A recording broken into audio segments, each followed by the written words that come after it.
జనాలు పిచ్చోళ్ళు 2 రోజులయ్యాక అంతా మర్చిపోతారు. అవును, మన గురించి మన సమాజం గురించి పెద్దలు చెప్పిన మాట ఇది అక్షరాల నిజం. జనాలు పిచ్చోళ్ళు 2 రోజులయ్యాక అంతా మర్చిపోతారు. సరిగ్గా అదే నమ్మకంతో కోట్లు ముంచేసిన కేటుగాళ్ళు లండన్ ఏసీ రూముల్లో ఎంజాయ్ చేస్తుంటే ఇక్కడ పోలీసులు మాత్రం సైలెంట్ అయిపోయారు. జనాలు కూడా ముచ్చట మర్చిపోయారు. అవును, ఆంధ్రప్రదేశ్లో సంచలనం సృష్టించిన నందూస్ వరల్డ్ ఘరానా మోసం జరిగి 2 నెలలుగా వస్తుంది. కోట్లాది రూపాయలు పోగొట్టుకొని బాధితులు రోడ్డున పడితే కేసు ఏమైంది? నిందితులు ఎక్కడున్నారు? అసలు ఈ కేసులో ఏపీ పోలీసులు ఏం చేస్తున్నారు? 2 రోజులు హడావిడి చేసి చేతులు దులిపేసుకున్నారా? ఈరోజు మనం స్పెషల్ వీడియోలో నందూస్ వరల్డ్ కేసు వెనుక జరుగుతున్న అసలు గుట్టు గురించి పూర్తి డీటెయిల్స్ తెలుసుకుందాం. వీడియో అయితే ఎక్కడ స్కిప్ అవ్వకుండా చూడండి. ఈ వీడియో చాలా ఇంపార్టెంట్. నందూస్ వరల్డ్ మోసం కేసు వెలుగులోకి రాగానే రాష్ట్రం మొత్తం షేక్ అయిపోయింది. బాధితులు రోడ్లపైకి వచ్చారు. దీంతో పోలీసులు కూడా యాక్షన్ టీంలోకి దిగేశారు. మీడియాలోనూ తెగ హడావిడి జరిగింది. ఆ తర్వాత అంతా సైలెంట్. మళ్ళీ కొన్ని రోజుల తర్వాత నిందితుల పేరెంట్స్ని అరెస్ట్ చేశామంటూ 2 రోజులు హడావిడి చేశారు. ప్రెస్ మీట్లు పెట్టారు, అరెస్ట్ గ్రాఫులు చూపించారు. కట్ చేస్తే ఆ తర్వాత కూడా అంతా సైలెంట్. ఆ అరెస్టుల తర్వాత కేసులో ఒక్క అడుగు కూడా ముందుకు పడలేదు. అసలు నిందితుల నుంచి ఏమైనా సమాచారం రాబట్టారా? పోయిన డబ్బును రికవరీ చేసే ప్రాసెస్ ఎక్కడి వరకు వచ్చింది అంటే సమాధానం శూన్యం. కేవలం జనాల ఆగ్రహాన్ని చల్లార్చడానికే అరెస్ట్ డ్రామా ఆడారా అనే అనుమానాలు ఇప్పుడు బలపడుతున్నాయి. ఇక్కడ నమ్మి డబ్బులు పెట్టిన మిడిల్ క్లాస్ జనాలు అప్పులు తీర్చలేక పరువు పోయి రేపటి జీవితం ఏంటో తెలియక నరకం చూస్తున్నారు. కానీ కోట్లు నొక్కేసిన ఈ కేసులో ప్రధాన నిందితులు ఎక్కడున్నారు? లండన్లో హ్యాపీగా ఏ కష్టం లేకుండా లగ్జరీ లైఫ్ అనుభవిస్తూ సేఫ్ జోన్లో కూర్చున్నారు. వాళ్ళకి తెలుసు ఇండియాలో చట్టాలు చుట్టాలు లాంటివని. సిస్టమ్ ఎలా ఉంటాయో కొన్ని రోజుల గోల జరుగుతుంది. ఆ తర్వాత మీడియా వేరే వార్తల్లో బిజీ అయిపోతుంది. జనాలు కూడా లైట్ తీసుకుంటారు. అంతా నార్మల్ అయిపోతుందని వాళ్ళు ముందే ప్లాన్ చేసుకున్నారు. అందుకే అంత ధీమాగా లండన్లో దాక్కొని ఇక్కడ సిస్టమ్ చూసి నవ్వుకుంటున్నారు. ఇక్కడ $1 మిలియన్ ప్రశ్న ఏంటంటే అసలు ఏపీ పోలీసులు ఏం చేస్తున్నారు?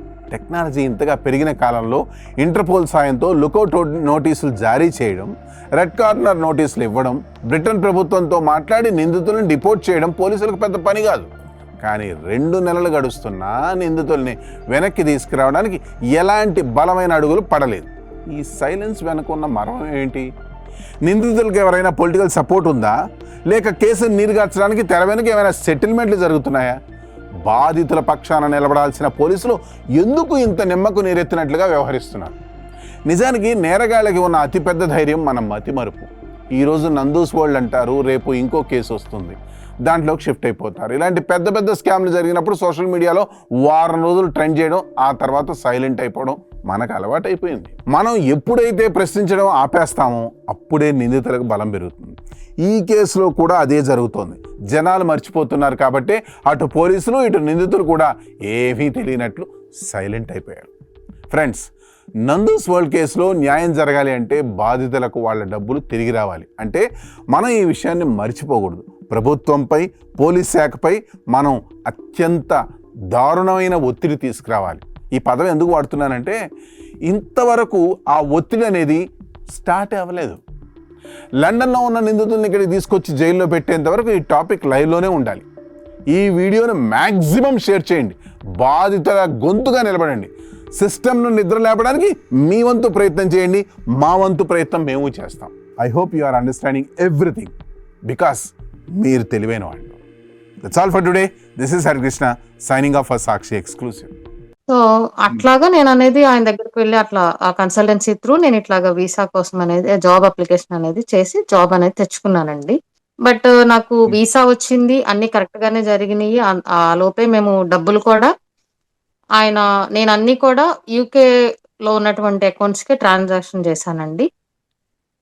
ఒకటి ఆయన పర్సనల్ అకౌంట్ కి అండ్ రమానందన అనే ఆమె అకౌంట్ కి కూడా నేను కొన్ని డబ్బులు అయితే పంపించాను. అండ్ ఇంకా నాకు ఒక 6-7 వేరే వాళ్ళ నంబర్లు కూడా ఇచ్చారు, అకౌంట్ డీటెయిల్స్ ఇచ్చారు. సో వాటికి కూడా నేను అన్ని కూడా పంపించాను. ప్రతి ఒక్క ట్రాన్సాక్షన్ డీటెయిల్స్ అన్ని కూడా నా దగ్గర ఉన్నాయి ఇంకా.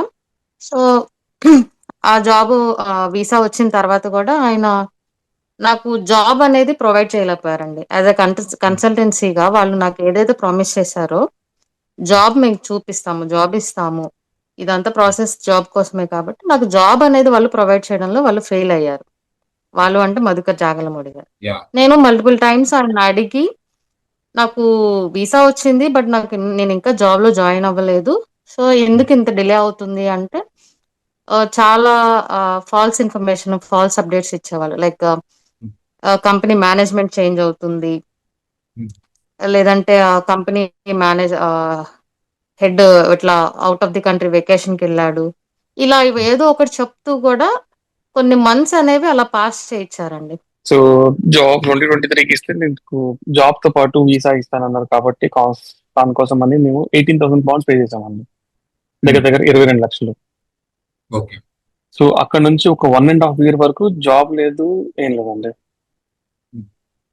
సో ఎప్పుడు అడిగినా జాబ్ గురించి అడిగినా గానీ ఇదిగో ప్రాజెక్ట్ వస్తుంది, అదిగో ప్రాజెక్ట్ వస్తుంది అంటూనే ఉన్నాడు కానీ తప్పించుకుంటూనే ఉన్నాడు.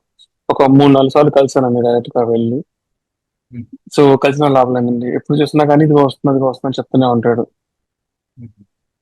సో ఇప్పుడు రమానందన ఆమెను ఇన్వాల్వ్ చేయొద్దు, ఆమెకు సంబంధం లేదన్నారు కానీ నేను కూడా సేమ్ రేవతి గారు వేసినట్లే నేను కూడా 4,00,000 పౌండ్లు 4,000 పౌండ్లు నేను ఆమె అకౌంట్ లో కూడా వేసాను. మరి ఎందుకు వేయించుకున్నారండి ఆవిడ? ఆమెకు సంబంధం లేనప్పుడు మరి ఆ అకౌంట్ లో డబ్బులు పడితే మరి ఎవరు ఏంటి అని తెలుసుకోవాలి కదా. ఆయన అకౌంట్ లో 5,000 పౌండ్లు నేను పర్సనల్ గా నేను వేసాను. ఆయన ఫ్రెండ్స్ కి చెప్పి రకరకాలుగా 9,000 పౌండ్లు మిగతా ఇంకా వేరే వేరే ర్యాండమ్ అకౌంట్స్ ఇచ్చారు, ఆయన ఇచ్చారు, దానికే వేసాను. హ్మ్. మరి అట్లీస్ట్ నా దగ్గర డబ్బులు తీసుకున్నప్పుడు ఓన్లీ జాబ్ కోసమే కదా తీసుకున్నాను. అండ్ సడన్ గా ఒకసారి కంపెనీ నుంచి హెచ్ఎంఆర్సీ నుంచి నాకు మెయిల్ వచ్చి మీకు వీసా క్యాన్సిల్ అయిపోయింది, మీరు వెళ్ళిపోవాలనుకుంటే నెల రోజుల్లో మళ్ళీ ఇక్కడ ఉండడానికి మేము మళ్ళీ వేరే వాళ్ళ దగ్గర వీసా తీసుకోవాల్సి వచ్చింది ఇక్కడ. సో సంవత్సరంన్నర పాటు మేము ఇల్లీగల్ గా బతినట్టు కదండి. సంవత్సరంన్నర పాటు మాకు జాబ్ లేకుండా ఇక్కడే ఉన్నాం అలాగే. ఇక్కడికి ఎప్పుడు వచ్చారు? ఇక్కడ ఏమైనా పోలీసులకు ఫిర్యాదు చేశారు? ఎందుకంటే వాళ్ళు విజయవాడలో, గుంటూరులో ఉంటున్నట్టు కూడా తెలుసు.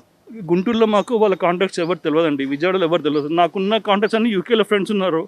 యూకేలో వాళ్ళ ఆఫీస్కి వెళ్ళినప్పుడు ఏం చేయలేకపోయాం.